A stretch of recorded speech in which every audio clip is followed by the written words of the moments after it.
Hi, I'm Allison for Leading Edge Dog Show Academy, and today, as part of our equipment series, we are going to talk about the Shih Tzu. So we have decided to take a deeper dive into some of the breeds that we've been requested to give a little bit more information.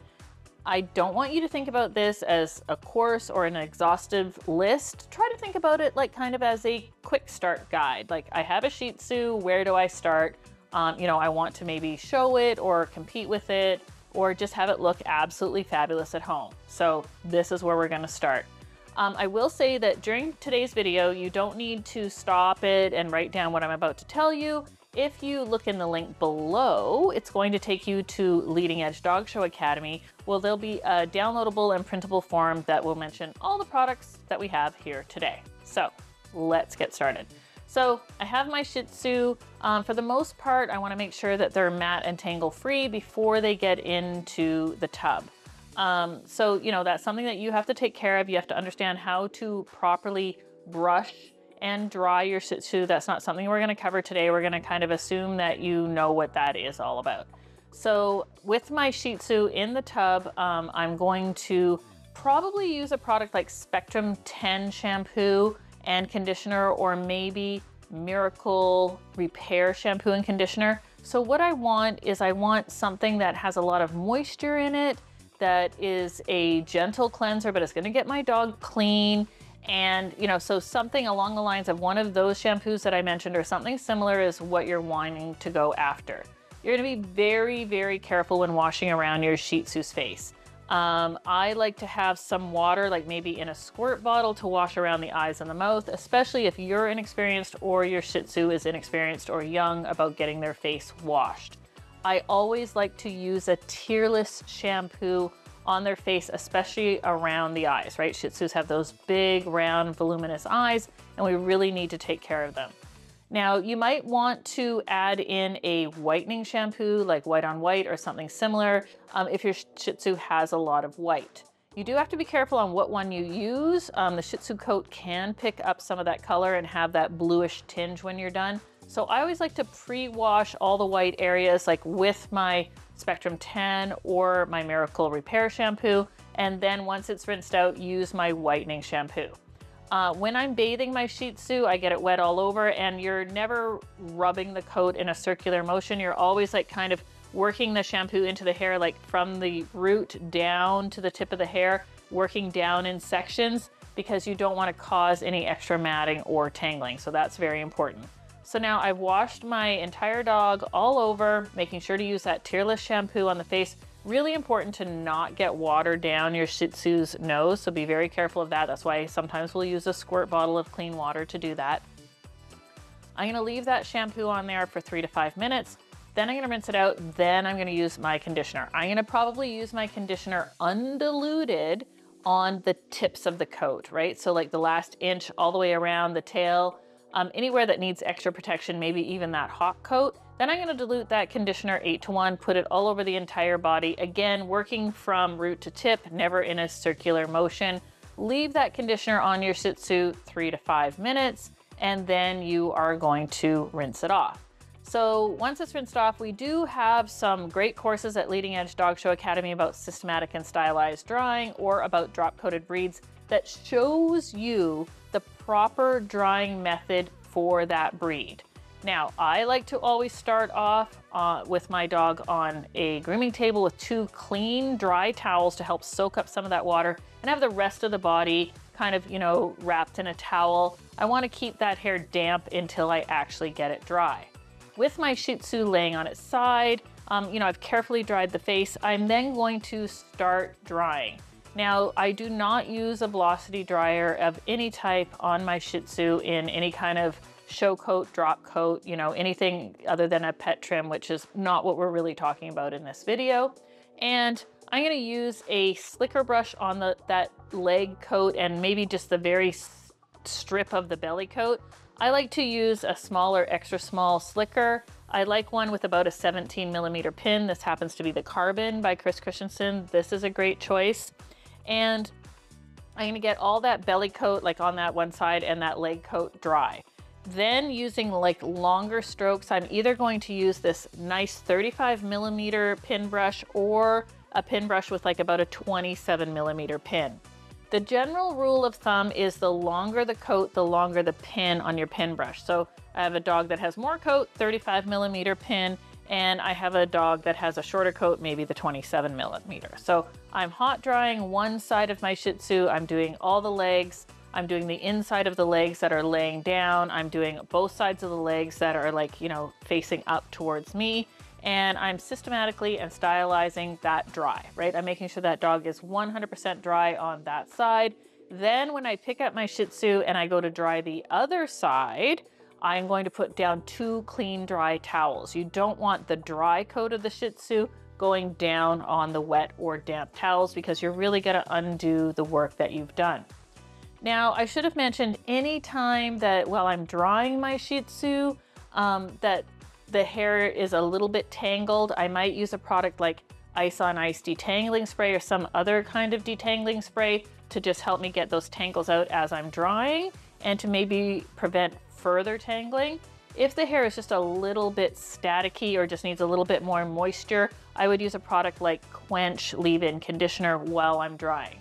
You don't want to use a lot of product. You don't want the hair to get too weighed down. You don't want the hair to get too oily or greasy. So just be like really careful while you're doing that. So now I am going to make sure that my dog is completely dried on the other side. Then when I sit my dog up kind of like a sphinx, maybe with their head on a little pillow facing me, I'm going to start drying the face very, very carefully. At this point, you might want to turn your dryer down to like a medium heat and medium speed to dry the hair, especially around the eyes, the nose, and the ears. You know, just be very, very careful as you're doing those areas. You might want to switch to smaller tools. Some people even like to dry like between the eye on the front of the muzzle with a comb to just make sure that they have that precision when working that area between the eye and the nose, because you want to be very careful there. And you're going to make sure that your dog is 100% dry everywhere, making sure that you're drying the tail. So at this point, you're going to need some specialty products, right? You're going to need some kind of parting comb because you're going to have to very carefully make sure there's a center part on your Shih Tzu. Again, when I'm doing that center part, I'm then brushing it with my longer pin brush, maybe adding a little bit of that Quench spray in there. There's lots of different parters you can get. Like this is a gift from a friend, a parter. I do like these like kind of plasticky tail combs. This is a great one from Utsumi as well. So these are fabulous. So get that center part, and then you need to also do your dog's top knot. Now you might at this point just be doing a maintenance top knot that requires bands as well as a parter and like a finer tooth comb. For this, I like to use either the 000, so your typical greyhound type comb, or the 507. I really like this because it just gets all those little hairs where I need them. And kind of like this where I might be when I like stop and get ready to go to the dog show. If this is a maintenance bath, I might add a little bit of silk spirits into the tips of the hair, the ends, to kind of protect them. So that's what I'm doing, getting ready to head on over to the dog show. Once you're at the dog show, there's a few other things that you might incorporate into your regime. Again, remember, this is a quick start guide, not a full course on how to do this. So you might use something like OC Magic Foam to clean up the face and re-dry it at the show. I like OC Magic Foam because it's clear and not purple. You're not going to get that grayish tinge from using too many purple products on that white face. I'm probably going to have either Precious Drops or some kind of brushing spray in a really fine mist sprayer as I'm brushing. You can also use your Quench. For that face, a lot of times I'm going to use a really fine powder. So some kind of white chalk or white face powder and a small makeup brush, or in this case, a small toothbrush to apply it. I like to put some extra powder in the front of the face to kind of help with that fullness. You can do a little back combing and teasing. There's many, many ways to do a Shih Tzu top knot. Too many ways to explain to you in, you know, a YouTube video right here. Whether you have a puppy, whether you have an older dog with a lot of hair, whether you need to use like a black Cris stick maybe to help put those black stripes in, whether you're showing in a place where you're allowed to use a bow in the top knot or in a place where they kind of frown upon those bows in the top knot. There's like lots of different things and just lots of different ways to do that top knot based on your dog's conformation, how much coat they have, what color they have, what country you're in. So, you know, we invite you to ask us any of those questions or just kind of look for some further learning on doing those top knots. Another great product is some kind of gel. This is Thick and Thicker gel. I do personally like gel to be in a tube. However, I do find the gel in a jar useful for that Shih Tzu type top knot because when I'm, you know, my finger can be clumsy, but I can just like dip my parting comb into it and just get up those little flyaways on the front of the face. So this is kind of where I'm going to start with my Shih Tzu grooming. Some of the other things I might do is I might take up all the body coat out of the way and trim the feet. When I'm trimming the feet, I'm using a curved shear, right? Because you want all the body coat lifted away. You want to trim the feet nice and round. Make sure that they're short enough that the dog isn't tripping over that coat. You can also use a longer straight shear if your dog has that coat that's flowing down onto the ground or to the table to make sure that all the ends are nice and even all the way around. So I don't often use a thinner on my Shih Tzus. I use mostly straight shears. Again, I'm using the curves, and I'm using an actual straight shear.